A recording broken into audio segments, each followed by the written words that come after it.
नमः शिवाय।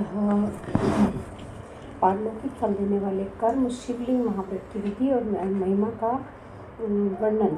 उपमन्यु कहते हैं, यदुनंदन, अब मैं केवल परलोक में फल देने वाले कर्म की विधि बताऊंगा। तीनों लोकों में इसके समान दूसरा कोई कर्म नहीं है। यह विधि अतिशय पुण्य से युक्त है और संपूर्ण देवताओं ने इसका अनुष्ठान किया है। ब्रह्मा, विष्णु, रुद्र, इंद्रादि लोकपाल, सूर्यादि नवग्रह, विश्वामित्र और वशिष्ठ आदि ब्रह्मवेत्ता महर्षि, श्वेत, अगस्त्य, दधीचि तथा हंसरीके, शिवभक्त, नंदीश्वर, महाकाल और भृंगीश आदि, गणेश्वर, पातालवासी, दैत्य, शेष आदि महानाग, सिद्ध, यक्ष, गंधर्व, राक्षस, भूत और पिशाच, इन सब ने अपना अपना पद प्राप्त करने के लिए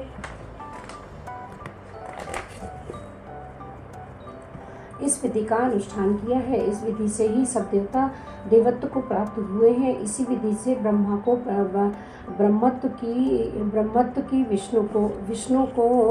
विष्णु को शिवत्व की और रुद्र को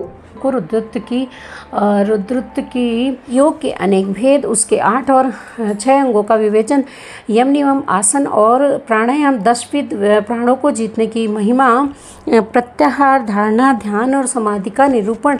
श्री कृष्ण जी ने कहा, भगवान, आपने ज्ञान, क्रिया और चर्चा संक्षिप्त सार उद्दीप्त करके मुझे सुनाया है। यह सब श्रुति के समान आदरणीय है और उसे मैंने ध्यानपूर्वक सुना है। अब मैं अधिकार, अंग, विधि, प्रयोजन सहित परम दुर्लभ योग का वर्णन सुनना चाहता हूँ।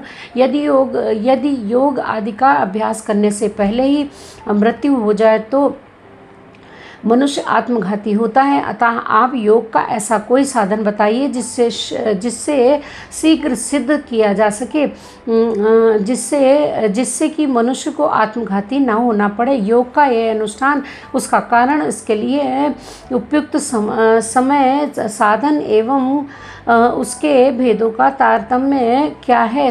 उपमन्यु बोले, श्री कृष्ण, तुम सब प्रश्नों के तारतम्य के ज्ञाता हो। तुम्हारा यह प्रश्न बहुत ही उचित है, इसलिए मैं इन सब बातों का क्रमशः प्रकाश डालूंगा। तुम एकाग्रचित होकर सुनो। जिसकी दूसरी वृत्तियों का निरोध हो गया है, ऐसे चित्त में भगवान शिव में जो निश्चल वृत्ति है उसी को संक्षेप से योग कहा गया है। ये योग 5 प्रकार का होता है। मंत्र योग, स्पर्श योग, भाव योग, अभाव योग, महायोग।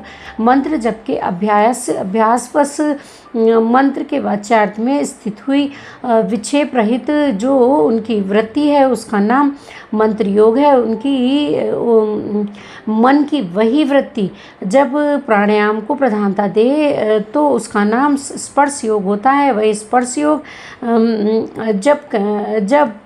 जब मंत्र के स्पर्श से रहित हो तो भाव योग कहलाता है। जिससे संपूर्ण विश्व के रूप मात्र का अवयव विलीन तिरोहित हो जाता है, उसे भाव योग कहा गया है। क्योंकि उस समय सद्वस्तु का भी भान नहीं होता, जिससे एकमात्र उपाधि शून्य शिव स्वभाव का चिंतन किया जाता है और मन की वृत्ति शिवमय हो जाती है। उसे महायोग कहते हैं। देखें और सुने गए लौकिक और पारलौकिक विषयों की ओर से जिसका मन विरक्त हो जाता है उसी का योग अधिकार है, दूसरे किसी का नहीं है। लौकिक और पारलौकिक दोनों विषयों के दोषों का और ईश्वर के गुणों का सदा ही दर्शन करने से मन विरक्त होता है। प्रायः सभी लोग 8 या 6 अंगों से युक्त होते हैं।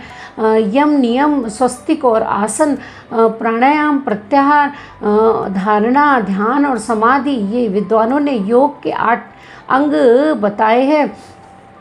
आसन, प्राणायाम, प्रत्याहार, धारणा, ध्यान और समाधि, ये थोड़े में योग के 6 लक्षण हैं। शिव शास्त्र में इनके पृथक पृथक लक्षण बताए गए हैं। अन्य शिवागमों में विशेषता कामित आदि में योग शास्त्रों में और किन्हीं पुराणों में भी इनके लक्षणों का वर्णन है। अहिंसा, सत्य, अस्तेत, ब्रह्मचर्य और अपरिग्रह, उन्हें सत्पुरुषों ने यम कहा है। इस प्रकार यम 5 अवयवों के योग से युक्त है। शौच, संतोष, तप जप और जप स्वाध्याय प्रणिधान इन पांचों भेदों से युक्त दूसरे योगांग को नियम कहा गया है। तात्पर्य यह है कि नियम अपने अंशों के भेद से 5 प्रकार का होता है। आसन के 8 भेद कहे गए हैं। स्वास्तिक आसन, पद्मासन, अर्धचंद्रासन, वीरासन, योगासन, प्रसादिता आसन, पर्यंकासन और अपनी रुचि के अनुसार आसन। अपने शरीर में प्रकट हुई जो वायु है उसको प्रण कहते हैं। उसे रोकना ही उसका आयाम है। उस प्राणायाम के 3 भेद कहे गए हैं। रेचक, पूरक और कुंभक। नाभिका के एक छिद्र को दबाकर या बंद करके दूसरे से उदर स्थित वायु को बाहर निकालें। उस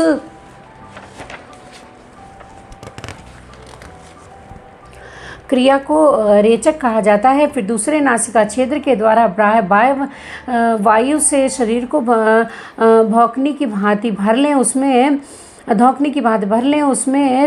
उसमें पूर्व की पूरण की क्रिया होने के कारण इसे पूरक कहा गया है। जब साधक भीतर की वायु को ना तो छेड़ता है और ना बाहर की वायु को ग्रहण करता है, केवल भरे हुए घड़े की भांति अविचल भाव से स्थित रहता है, तब उस प्राणायाम को कुंभक नाम दिया जाता है। योग के साधक को चाहिए कि यह रेचक आदि तीनों प्राणायाम को ना तो बहुत जल्दी करे और ना बहुत देर से करे। साधना के लिए सद्यतो क्रम योग से उसका अभ्यास करें। रेचक आदि में नाड़ी शोधन पूर्वक जो प्राणायाम का अभ्यास किया जाता है उसे स्वेच्छा से उत्क्रमण पर्यंत करते रहना चाहिए। यह बात योग शास्त्र में बताई गई है। कनिष्क आदि के क्रम से प्राणायाम 4 प्रकार का कहा गया है। मात्रा और गुणों के विभाग तारतम्य से यह भेद बनते हैं। 4 भेदों में से कन्या कनिष्ठ प्राणायाम है। यह प्रथम उद्घात कहा गया है। इसमें 12 मात्राएं होती हैं। मध्यम प्राणायाम द्वितीय उद्घात है। इसमें 24 मात्राएं होती हैं। उत्तम श्रेणी का प्राणायाम तृतीय उद्घात है। इसमें 36 मात्राएं होती हैं। उससे भी श्रेष्ठ जो सर्वोत्कृष्ट चतुर्थ प्राणायाम है वह शरीर में स्वेद और कंप आदि का जनक होता है। योगों के अंदर आनंद जनित रोमांच क्षेत्रों में अश्रुपात और जल्प, भ्रांति और मूर्छा आदि भाव प्रकट होते हैं। घुटनों के चारों ओर प्रदक्षिण क्रम से ना बहुत जल्दी और ना ही बहुत धीरे धीरे चुटकी बजाए। घुटने की एक परिक्रमा में जितनी देर तक चुटकी बजती है उस स्थान का मान एकमात्र है। मात्राओं को क्रमशः जानना चाहिए। उद्घात क्रम योग से नाड़ी शोधन पूर्वक प्राणायाम करना चाहिए। प्राणायाम के 2 भेद बताए गए हैं। अगर्भ और सगर्भ। जप और ध्यान के बिना किया गया प्राणायाम अगर्भ कहलाता है और जब ध्यान की सहयोग पूर्वक किए जाने वाले प्राणायाम को सगर्भ कहते हैं। अगर्भ से सगर्भ प्राणायाम भी गुना अधिक महत्व है। इसलिए योगी जन प्रायः सगर्भ प्राणायाम किया करते हैं। प्राणी विजय से ही शरीर की वायुओं पर विजय पाई जाती है। प्राण अपान, समान, उदान, व्यान, नाग, कूर्म, कुकल, देवदत्त और धनंजय ये 10 प्राण वायु हैं। प्राण प्रयाण कहता है इसीलिए इसे प्राण कहते हैं। प्राण प्रयाण करता है इसलिए इसे प्राण कहते हैं। जो कुछ भोजन किया जाता है उससे जो वायु नीचे ले जाती है उसको अपान कहते हैं। जो वायु संपूर्ण अंगों को बढ़ाती हुई उसमें व्याप्त रहती है उसका नाम व्यान है। जो वायु मर्म स्थानों को उत्तेजित करती है उसकी उदान संज्ञा है। जो वायु सब अंगों को संभाव से ले चलती है वह अपने उस समनयन रूप कर्म से समान कहलाती है। मुख से कुछ उगलने में कारणभूत वायु को नाक कहा गया है। आँख खोलने के व्यापार में कुर्म नामक वायु की स्थिति है। छींक में क्रकल और जंघाई में देवदत्त नामक वायु की स्थिति है। धनंजय नामक वायु संपूर्ण शरीर में व्याप्त रहती है। वह मृतक शरीर को भी नहीं छोड़ती। क्रम से अभ्यास में लाया हुआ यह प्राणायाम जब उचित प्रमाण या मात्र से युक्त हो जाता है तब वह कर्ता के सारे दोषों को दग्ध कर देता है और उसके शरीर की रक्षा करता है। प्राण पर विजय प्राप्त हो जाए तो उससे प्रकट होने वाले चिन्हों को अच्छी तरह देखें। अच्छी बात यह होती है कि निष्ठा, मूत्र और कफ की मात्रा घटने लगती है, अधिक भोजन करने की शक्ति हो जाती है और विलंब से सांस चलती है। शरीर में हल्कापन आता है, शीघ्र चलने की शक्ति प्रकट होती है, हृदय में उत्साह बढ़ता है और स्वर में मिठास आती है। समस्त रोगों का नाश हो जाता है। बल, तेज और सौंदर्य की वृद्धि होती है। श्रुति, धृति, मेघा, युवापन, स्थिरता और प्रसन्नता आती है। तब प्रायश्चित, यज्ञ, दान और व्रत आदि जितने भी साधन हैं ये प्राणायाम की 16वीं कला के भी बराबर नहीं हैं। अपने अपने विषय में आसक्त हुई इंद्रियों को वहाँ से हटाकर जो अपने भीतर निग्रहित करता है उस साधन को प्रत्याहार कहते हैं। इन मन और इंद्रियां ही मनुष्य को स्वर्ग और नरक में ले जाती हैं। यदि उन्हें वश में रख लिया जाए तो वे स्वर्ग की प्राप्ति कराती हैं और विषयों की ओर खुली छोड़ दिया जाए तो वे नरक में डालने वाली हो जाती हैं।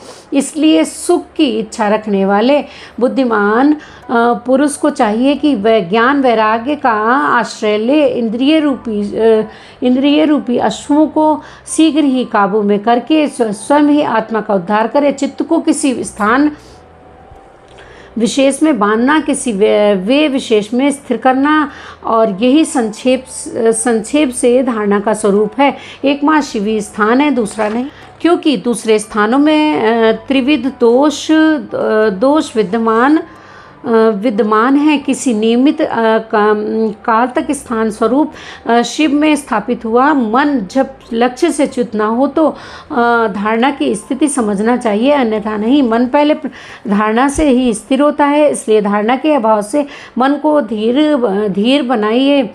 अब ध्यान की व्याख्या करते हैं। ध्यान में धैर्य, चिंतायाम यह धातु माना गया है। इसी धातु से प्लुट प्रत्यय करने पर ध्यान की सिद्धि होती है। अतः विक्षेप रहित चित्त से जो शिव का बारंबार चिंतन किया जाता है उसी का नाम ध्यान है।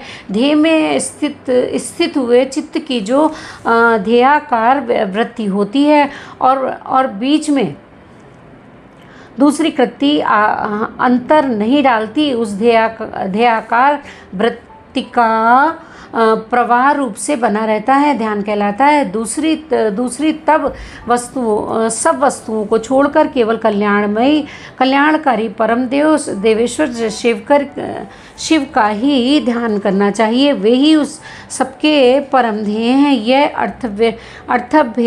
अर्थवेद की श्रुति का अंतिम निर्णय है। इसी प्रकार शिवा और शिव संपूर्ण भूतों में व्याप्त हैं। श्रुति, स्मृति एवं शास्त्रों से यह सुना गया है कि शिवा और शिव